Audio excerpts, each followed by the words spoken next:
Hi friends, எல்லாம் எப்படி இருக்கீங்க? நல்லா இருக்கீங்களா? நாம் இந்த வெயில் காலம் வந்துருச்சு. அதனால் இந்த வெயிலை வீணாக்காமல் நம்ம வத்தல் வடகம் இதெல்லாம் போட்டு வச்சுக்கலாம். எங்கள் வீட்டிலலாம் அதுக்கு முன்னாடிலாம் ரொம்ப எல்லாேருக்கும் ரெடி பண்ணுவாங்க. எங்கள் மாமியார் ஒரு 3 படி 4 படி இப்படி தான் போடுவோம். எதுவுமே சின்னதால் செய்ய மாட்டோம். இப்போல்லாம் யாராலையும் முடியறதில்ல. நான் இது வந்து 1 கிளாஸ் தான் எடுத்திருக்கேன் அரிசி. ஒரு பெரிய கிளாஸால் 1 கிளாஸ் அரிசியும் அதில் 3ல் 1 பங்கு 1/4 கிளாஸுக்கு கொஞ்சம் கூட ஜவ்வரிசியும் நைட்டே ஓவர் நைட் ஊற வச்சுட்டேன். காலையில் எழுந்திரிச்சி தனித்தனியாக அரைச்சி எடுத்துக்கின்னு ஒரு 10 பச்சை மிளகா, நான் கொஞ்சம் பசங்களாக இருக்கனால காரம் கம்மியாக போட்டிருக்கேன். நீங்கள் உங்களுக்கு காரத்துக்கு தகுந்த மாதிரி போட்டுக்கோங்க.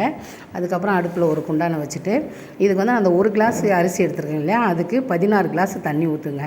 தண்ணி ஊற்றி நல்லா கொதி வந்த உடனே அதில் ஃபஸ்ட்டு உப்பு, அதுக்கப்புறம் வந்து 2 ஸ்பூன் ஜீரகம், அப்புறம் அரைச்சி வச்சுருக்கிற பச்சை மிளகா, அதுக்கப்புறம் வந்து பெருங்காயத்தூள், இது 4ஐயும் போட்டுட்டு ஒரு கொதி வந்த உடனே நம்ம ஃபஸ்ட்டு ஜவ்வரிசி அரைச்சி வச்சுருக்கோம் பார்த்திங்களா, அதையும் போட்டு நல்லா ஒரு கொதி வந்துடணும்.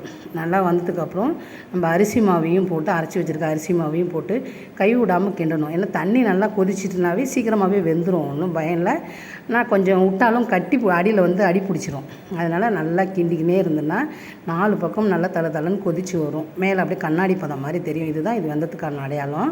வெந்த உடனே இறக்கி வச்சுட்டு ஒரு 2 ஏலத்தில் ஊற்றி எடுத்துக்கின்னு நம்ம மொட்டை மாடியில் போயிட்டு ஒரு வேஷ்டி இல்லை புடவை சாயம் பிடிக்காத அளவுக்கு எதாக இருந்தாலும் நனைச்சி போட்டுட்டு நம்ம சின்ன கரண்டி எடுத்து கொஞ்சம் கொஞ்சமாக ஊற்றி எடுத்தோன்னா அப்பளம் வத்தல் ரெடி. இதை வந்து நல்லா ஒரு நாள் ஃபுல்லாக காஞ்ச உடனே அடுத்த நாள் என்ன பண்ணால் தண்ணி தெளித்து அதை எடுத்துடணும். எடுத்துட்டு அதை ஒரு 2 நாள் நல்லா காய போட்டு ஒரு டப்பாவில் போட்டு மூடி வச்சுட்டோன்னா இது 1 வருஷம் இல்லை 2 வருஷம் வரைக்கும் கூட நல்லாயிருக்கும். நமக்கு எப்பெல்லாம் சைட் டிஷ் நம்மளால் செய்ய முடியல, ஒரு காய்கறியெல்லாம் ஒரு அர்ஜென்ட்டாக விருந்தாடி வந்துட்டாங்கன்னா டக்குன்னு வறுத்துக்கலாம். அடுப்பில் ஒரு கடாயில் எண்ணெய் போட்டு நம்ம அப்பளம் வறுத்து காய வச்சு வச்சுருக்கோம்ல அந்த வத்தல், அதை பொரித்து எடுத்தோன்னா அப்பளம் வத்தல் ரெடி.